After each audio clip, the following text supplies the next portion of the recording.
OK, big news for Manchester City. How about Manchester United? We're going to get to Marcus Rashford because despite looking to be out of the running to sign him, Borussia Dortmund are now pushing to make a move. Sky Germany understands that internal talks were held and the club have now made the decision to pursue him on loan. AC Milan are also actively trying to secure a deal themselves. Dan, we've spoken quite a bit already about AC Milan's interest and Barcelona's, and we also discussed the fact that both of those clubs have players in his favoured position on the left who are quite good, who are going to be very hard for him to dislodge. How about Dortmund? How would he fit in at Dortmund? Yeah, well, Dortmund are stacked with attacking talent as well. You've seen the impact that Gittins has made this season for Dortmund on the flank. So if he was to go there, obviously there would be obstacles in the way. But that's the nature of moving to any high-level club. They're going to have squads, they're going to have depth. So I don't think anything like that would make Rashford shirk going. I think this is a player now should be at the peak of his career, a player that's been at Manchester United his whole career. The relationship seems to have completely broke down from his perspective and the club's perspective as well. So both parties probably need to make something happen this January. I think he'll look at other examples that we're going to come on to of how players have rebuilt themselves at Dortmund. But I think for the player as well, moving out the Premier League, moving out the country, I actually think that would be a really positive thing for him to go to Dortmund. They're not going well in the Bundesliga. They're mid-table, a little bit in the wilderness at the moment, although a run put together and they could get themselves towards the top 5. But in the Champions League, they've got a very, very good chance of finishing in the top 8, and we saw what that club did in the Champions League last season. And Rashford, at his best, is a high-level player. He'll want to play at the highest level. He'll want to play somewhere that gives him a chance of getting back into the England setup. So for me, with Dortmund's track record, I don't think there could be a better place for him to go. And with Daniel Marlin's access as well, you know. They've got a position there that needs to be filled. Yeah, so. Exactly. And you mentioned there, Daniel, Dortmund's track record. So if you're Marcus Rashford and his representatives, are you looking at what being at Dortmund did for Jude Bellingham, what it did for Jadon Sancho, and is that a big tick in their box? I think even going abroad for players that are playing in the Premier League, it's a breath of fresh air sometimes. We've seen Sancho, we've seen Bellingham go from the Championship even to the Bundesliga. But I think for Rashford, with that sort of family feel that they have at Dortmund, it could be what he needs. Yeah. That arm around him, the yellow wall behind him. So I think Rashford, a new lease of life in a different league, new surroundings, he could thrive. Yeah, it's funny, isn't it, how players just seem to be able to settle in there and hit the ground running, particularly young English players.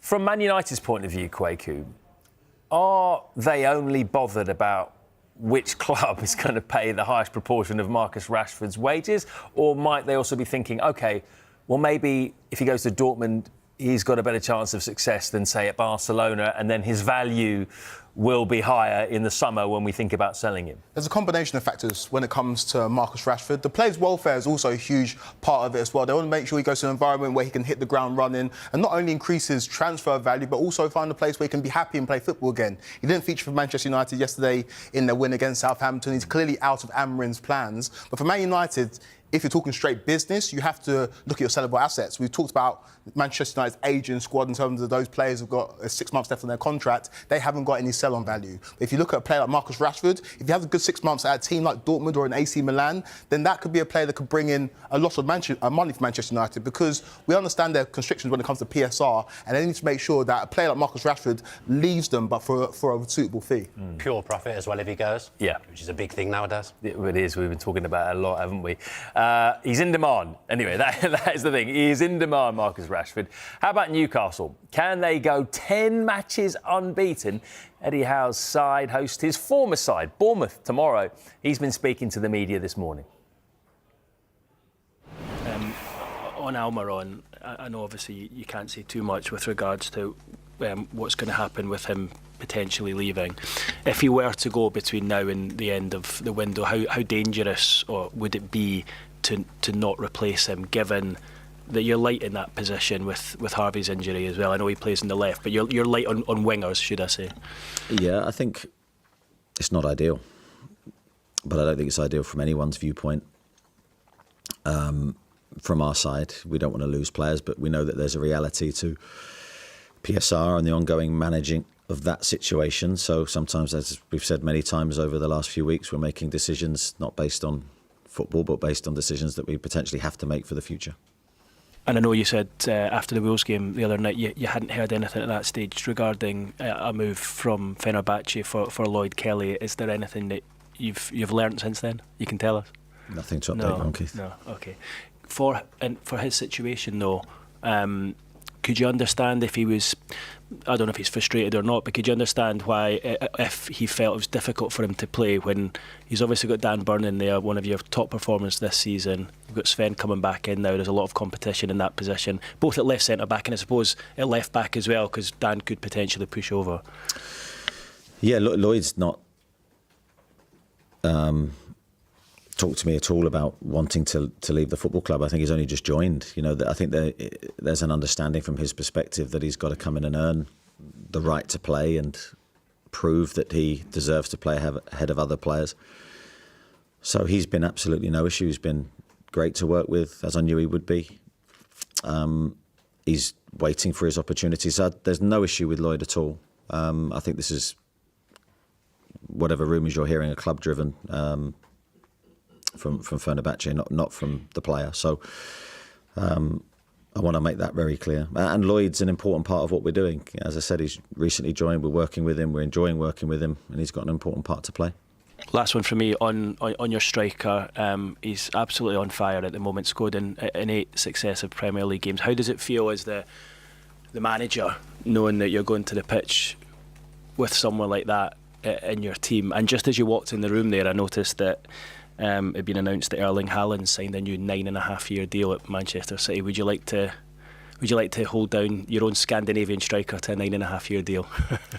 That's a long one. And congratulations to him on that. I think every situation's different, and I think from our viewpoint, we could not regard Alex highly enough. His contribution this season has been immense, especially recently.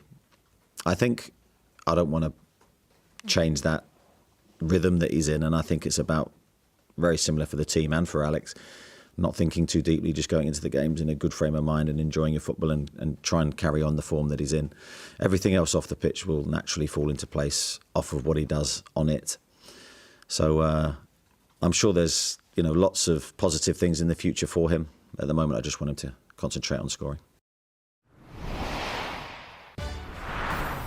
Things looking pretty good right now for Eddie Howe. Don't forget, at 10 o'clock, Total Football, we will have a reaction to the big news that Erling Haaland has signed a 10-year contract, new contract with Manchester City.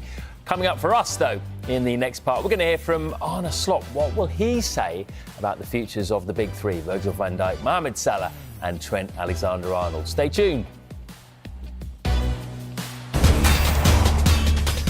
A reminder of the breaking news in just the last few moments. We can confirm that Chelsea are looking at Manchester United's Alejandro Garnacho in this January transfer window. Borussia Dortmund's Jamie Gittins, another player of interest to Chelsea. Wingers among a number of options for the club. A little bit more context on Garnacho, though. He has become an established member of United's first team in recent years. He played 50 times in all competitions last season and featured in all but one of their Premier League games this season, starting 6 of 14 under Ruben Amorim. We have previously reported that United do not want to sell. It is thought that it would take a huge offer for United to even consider it. And not just Chelsea interested, Garnacho also a target for Napoli, and he is their first choice to replace Kvisha Kvaratskhelia. That's according to our colleagues at Sky in Italy. The Georgia winger set to join PSG in this transfer window. Napoli scouring the market for a replacement. They do like the look of Alejandro Garnacho, so it appears do Chelsea.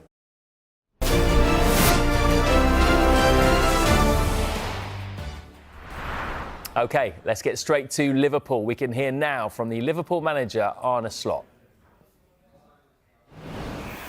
Check on Jota, is he OK to start? Because we know he was going an individual session yesterday, and I'm just looking at the importance of him because 3 of his last 4 Premier League goals have taken a total of 5 points. You've got the winner against Palace, the equaliser against Fulham, the equaliser against Forest the other night as well.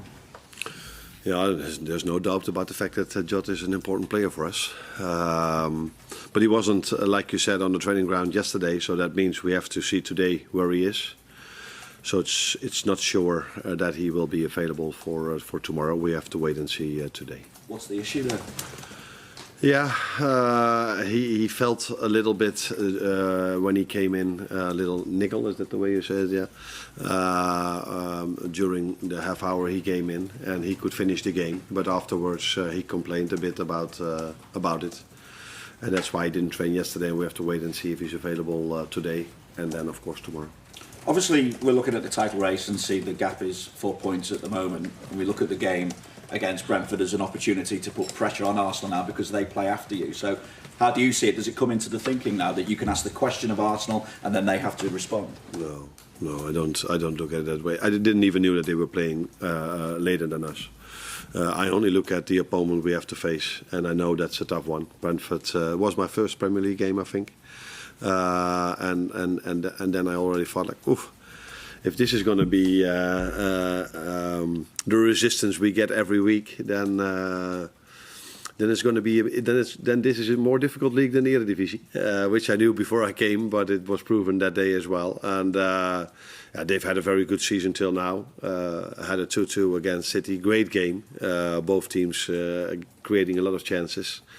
And their manager has done a fantastic job for so many years now. You can see that it's a team that has worked together with their manager for a long time. So that's my only focus, and not on when does Arsenal play or when does Chelsea play or when do all the others play. We only focus on ourselves and the team we have to face. And when the advantage at the top of the table has narrowed the way it has, how does that impact the squad mentally, if at all? I don't think we are as much as the media thinking about the league table every second of the day. We are trying to get the best out of the players, and with we, I mean my staff, and the players trying to get the best out of themselves every single day. And these players know how long the season still is and how many games they have to be in the best possible form to win something in the end of the season, which is not something that happens every single season. So we are not so focused on the league table as other people are. We are focused on getting a good training session today and getting a good game tomorrow. And as a result of that, we are hoping for a result. But the only way to get a result is to work on a daily basis in the best possible way. Thank you. Just building on that point about Brentford, it was Virgil that mentioned after the game against Forest that people might, jokingly, he said, think we're in a bit of a crisis, but that's just another example of how tough the Premier League is this season, and Brentford are a real example of that. Yeah. Do you agree? Yeah, the last thing I agree, and the first one as well. This season, maybe more than every other season, shows the strength of every single team that's in the league. Even yesterday evening, I think it was quite a surprise to see Southampton going toe-to-toe with United. So it shows you that in the second half of the season, and I told this thing last week as well, it's even harder to win your games than in the first half of the season because teams are longer together, managers working longer with the team. You've played already once against each other, so maybe there's a different game plan. So some teams bring players in to strengthen the squad. And teams are fighting for getting into Europe, winning the league, trying to stay in the league. So second half of the season is always even more difficult than the first half of the season. And Brentford is an example of a team that was already really strong in the first half of the season, especially at home. But it had maybe something to do with the fixture list as well, because they had a lot of difficult away games. But they are a very good team for a few years now, and they've showed it this first half of the season, and especially Tuesday evening again against City. Well, not too much on transfers there from Arne Slot, which I'm sure he was very happy about. But of course, the future of the big three is looming large. Manny, what is the consensus amongst Liverpool fans? Do you think all three are going to stay? All three are going to go? One's going to stay, two are going to go? Very mixed at the moment. So I feel like for Virgil, we've not heard too much. Trent, we know sometimes there's rumours going around of, he's signed or he's already agreed something with Madrid. For Salah, pretty similar in terms of we don't really know, but he knows the ball's in his court right now. He's smiling, he's enjoying the ride right now. And I think personally, if he stays, everybody's happy, but he knows it's a win-win for him at the moment. For Trent, obviously, it's still in the balance, but I think Liverpool fans want him to come out and say, yes, I'm staying, yes, I want to stay, and I'd love to spend the rest of my time at the club. So if there was a straw poll done now amongst Liverpool fans, what would they say? Would they say Van Dijk, Salah stay, I think Alexander-Arnold leave? Salah stay and Trent to leave, just because they know the proposition of going to Real Madrid, being alongside Jude, and also trying something new after already winning and having success at Liverpool. So I think some people think he could be on the way out. My only concern with that, though, is I don't think anyone's really discussed Real Madrid for Trent Alexander-Arnold. If he doesn't perform there, the Spanish fans are very different to potentially the Liverpool fans, and the heat that could be on him if he doesn't put in a defensive shift every single game and makes mistakes. It could be a huge decision, huge. Gareth Bale knows all about that. The pressure's a lot here at Anfield as well, especially being a scouser for him. So I don't think it's anything he's not used to. He's come through the ranks as a young player and he's still performed. It's worse for him out of the three of them, isn't it? Because he's that local lad. Local players are always treated a little bit differently. I think the age profile of him is different to the other two, and you kind of get the feeling, this is just my own opinion, that he might want to go and test out himself at Real Madrid, just from quotes that he said in the past. But you almost feel like he's looking for the right way to do it. The other two have been quite vocal about, well, actually, I'd quite like to stay. It feels like they might stay, but for Trent, it's definitely harder. Yeah. Well, Trent hasn't said anything yet. Van Dijk hasn't really said anything either. If this drags on, at what point does it become quite destabilising? Say if you're in March and we still don't know anything about the futures of any of them. Yeah. Take your mind back to last season. Around this point last season, Klopp announced that he was leaving Liverpool. We all thought that would spur them on in the title race. They were still in the hunt for all 4 trophies. And unfortunately, for various reasons, the season went off a cliff. Yeah. Hopefully for Liverpool fans, hopefully for you, Manny, that doesn't happen this year. But it can't be a good thing that your 3 most important players that are irreplaceable for different reasons are out of contract in the summer. And the noise will just rumble on and on and on until something gets signed. I think it definitely has to get resolved sooner rather than later. Yeah. And those are as good as new signings. Great stuff, guys. Thank you very much. I know that was very much seat of your pants stuff with all the Haaland news, but great work from all of you. Right. Welcome into the latest edition of Extra Time. We've got Ale, we've got Shaka. I think we've got Frank and Don as well. Oh, okay. All right. Yeah. Impartial Don will go for Impartial Don. Impartial. With a bit of a tan. He's been on his vacation. Ali's 10-year contract. How's Ali's 10-year contract looking? And Shaka's. And let me tell you. Frank said he didn't want one. Yes. And by the way, Don, you keep talking. We're definitely not going to put you in the negotiations. Yeah. And here's the thing. Why did I leave Frank out? Frank doesn't need a 10-year contract with us. He doesn't even want one. No, he doesn't want one. He's like, no, I'm not signing that. Yeah. Frank does as Frank wants. Yeah. Yeah. Yeah, he does. He swans on away, and now he's a dancer too. Frank, first question for you, Frank. How is Dancing with the Stars training going? What's the first dance? Mambo, cha-cha, or waltz? Look at that. Why? Oh, okay. I want to. Hey, hello. What was Hello. What? Stay calm, everybody. Stay calm. Frank, making it difficult for us. First, yeah, I didn't start rehearsing right now. I don't even know who my partner is gonna be. We're gonna start rehearsing January 27th. It was just the press presentation yesterday, and today we had to shoot some videos for networks and everything. But I started rehearsing with my wife. My wife is a former ballet dancer, but she's been doing as we call salon dance, like you do in Stars, Dancing with the Stars. So she knows all dances, and I started to work on the cha-cha and the salsa with her, and it's very complicated, I tell you. My God, I'm gonna suffer. So Frank better win. Frank, you better win. That's what I'm hearing. If you don't win, and your wife is a dancer, I'm not. I think she might. Anyway. He has an edge. Well, he has an unfair advantage. And he better make it count. Yeah, but just because his wife dances doesn't mean that Frank can dance. Listen. You've got a professional teaching him at home. Exactly. He's under pressure. That's all I'm saying. That's the worst. That's all I'm saying. That's the worst. I never expected you saying such a stupid thing that you just said, Chaka. I was expecting much more from you, really. From the mayor of Newcastle. Come on. I say stupider things. Far worse. Regularly. Far worse. Have you watched today's show?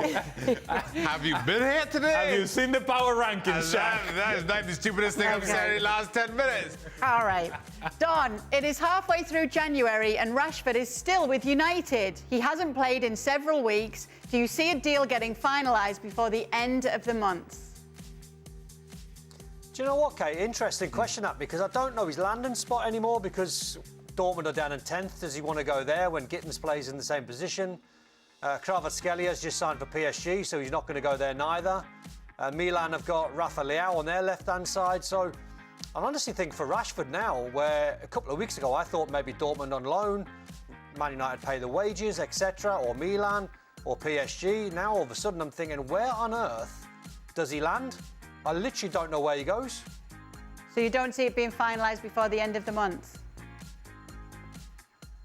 Well, who wants him? Who takes him? He's, I mean, I just don't know where he goes. I don't know who wants him, because, as I said, the three clubs that might be favourites for him have all got players who play in that position. Maybe Amorim has to put an arm around him behind the scenes and maybe try and get him back on board, because at the moment he's in no man's land, and that's a worry for the player.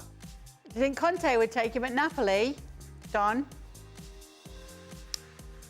He might. I'm not sure De Laurentiis would be over enamoured by paying the majority of 350 grand a week at Napoli, so they've probably got eyes on Garnacho.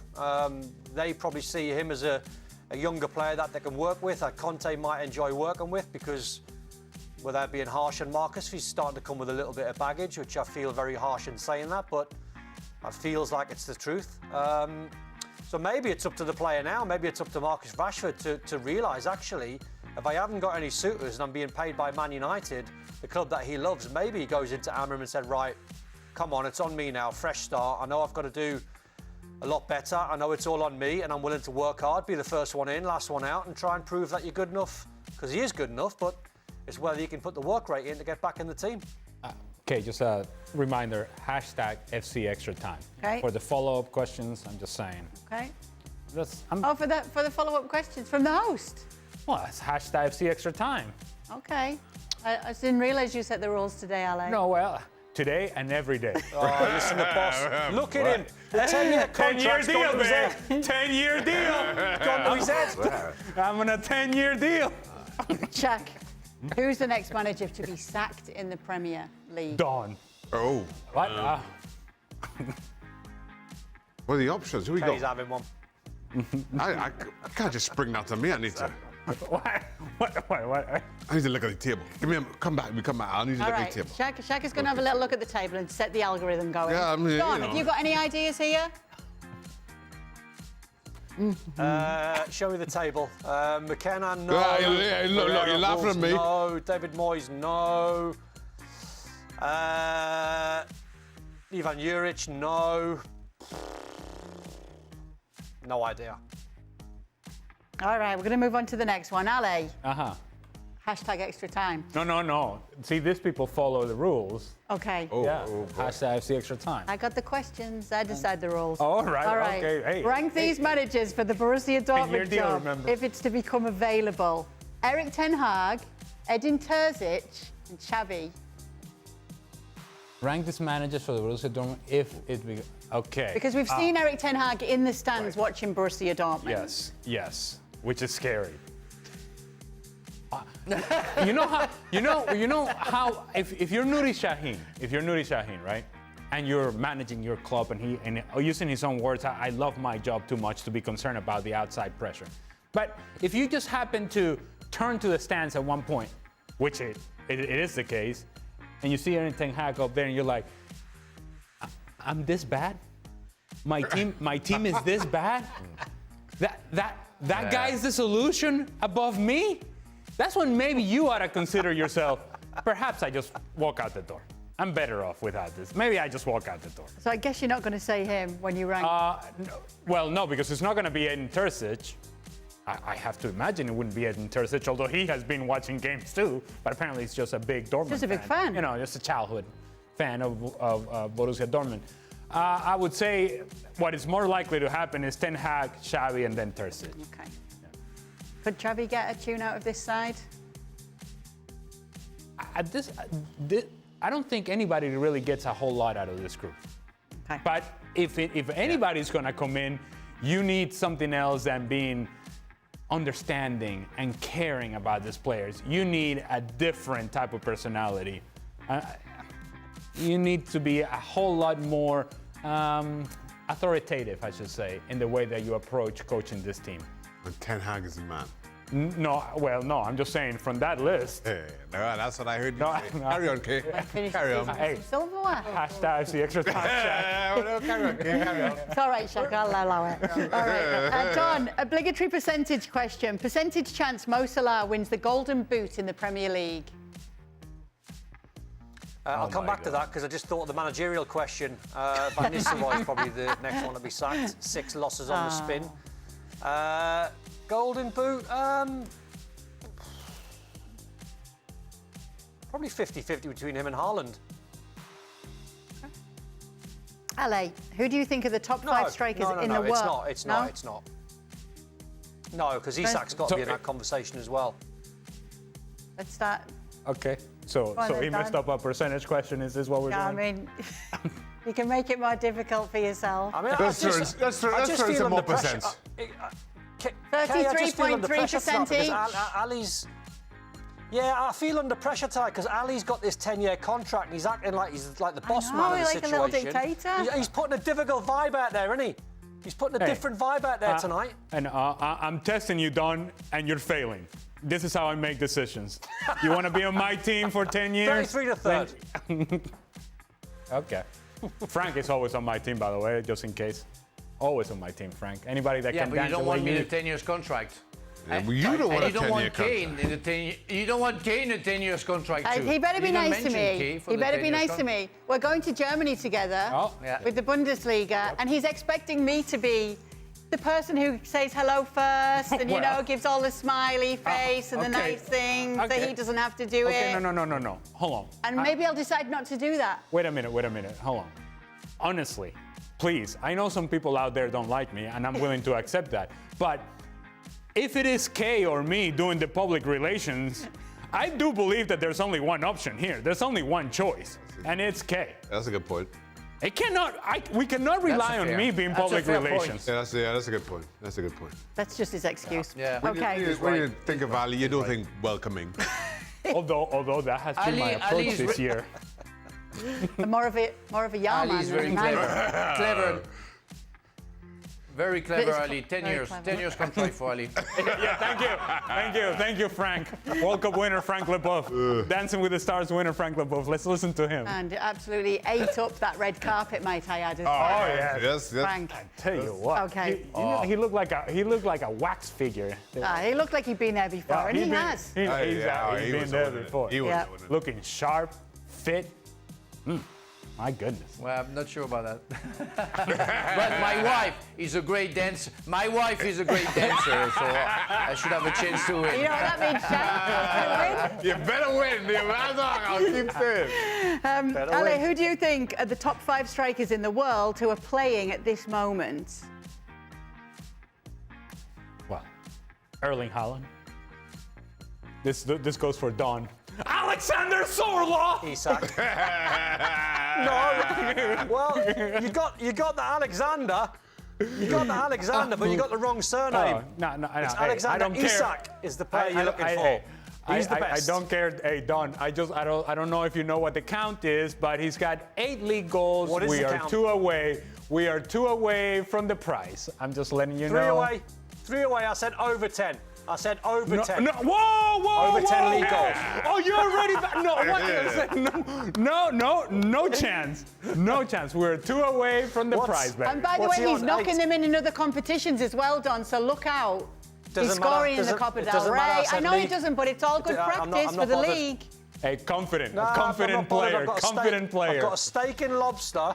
I've got a steak and lobster dinner on Sorloth's not getting 10 league goals. 2 away he is. They told him, by the way, in the coverage as well, Don. I don't know if that got back to you. He thinks that it's a bit conservative. I've seen that, actually. It was quite funny. Yes. Yeah. Well, fair play to him. That's it. That's all the strikers I need. Give me Haaland and Sorloth. There's only one striker who's got you steak and lobster. yes. Erling Haaland with his 10-year contract is not getting me steak and lobster. Sorloth is. Poor Lewandowski just crying in the corner, not even getting. He's not getting me steak and lobster. Boy. Okay, that's all we've got time for on this edition of Extra Time. Frank's off to press. Alejandro Garnacho's stance on Manchester United's future amid Chelsea links. Alejandro Garnacho has recently started matches against Arsenal and Southampton, yet his future at Manchester United remains uncertain. Despite the swirling speculation, Garnacho isn't actively seeking to leave the club. Napoli had a bid of around £40 million turned down for the young winger, and while the Italian club explores other options, sources indicate that a deal for Garnacho might still be on the table. Chelsea has also shown interest in the 20-year-old, and the challenges United faces in adhering to the Premier League's profitability and sustainability rules could compel them to take action in the current transfer window. Reports suggest the club is under increasing pressure to sell a valuable academy player, which would provide a financial boost under the profit and sustainability regulations. Garnacho joined United from Atletico Madrid's academy when he was just 16 years old in 2020. Now, with the possibility of selling fellow academy graduate Marcus Rashford, who is eager for a new opportunity, the situation becomes even more complex. The fiscal year ends on June 30th, and while the summer transfer window will be open until then, the January window has proven to be a more strategic time for clubs looking to navigate the financial uncertainty of Premier League teams. Initially, Garnacho was one of the few players considered off-limits during the summer, but the club is now open to discussing the sale of any local talent. United has declined to comment on Garnacho's future, and the winter transfer window remains open until February 3rd. Coach Ruben Amorim hinted on Wednesday that he sees Garnacho's future at United. "It's clear that he has talent," he stated. "He needs to learn to play in different positions and improve his game without the ball. While he's enhancing his recovery position, sometimes he isn't in the right spot to transition like he used to. I prefer a solid defense before building up to attack with the entire team." Amorim has recognized Garnacho's development during training and even brought him back into the starting lineup for the FA Cup match against Arsenal after a month-long absence. The Argentine hasn't started in the last 7 matches and was left out of the squad for last month's Manchester derby. Garnacho's contract with United runs until 2028, with an option for an additional year, signalling the club's commitment to his potential as he navigates this pivotal moment in his career.